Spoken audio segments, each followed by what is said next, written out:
श्री मार्तंड माणिकप्रभूंच्या समाधीनंतर त्यांच्या भगिनी श्रीमती मुक्ताबाई यांचे सुपुत्र श्री शंकरराव जे की श्री मार्तंड माणिकप्रभूंच्या कारकिर्दीत श्री संस्थानचे कार्यवाहक म्हणून काम पाहत होते.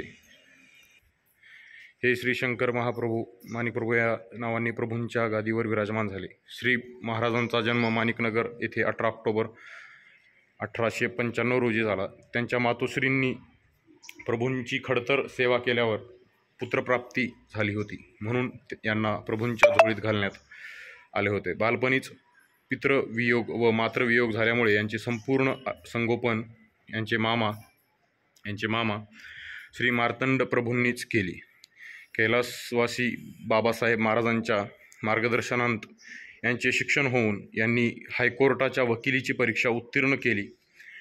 त्याच्यानंतर मराठी, उर्दू, संस्कृत भाषावर यांचे असाधारण अधिकार होते.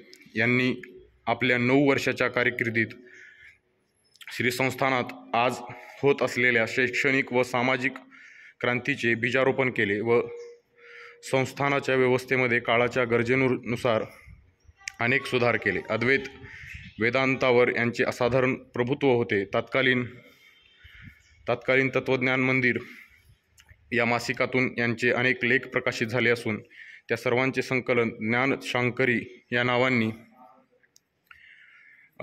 प्रसिद्ध झाले होते. श्री महाराज 28 फेब्रुवारी 1945 रोजी स्वात्मानंदात लीन झाले.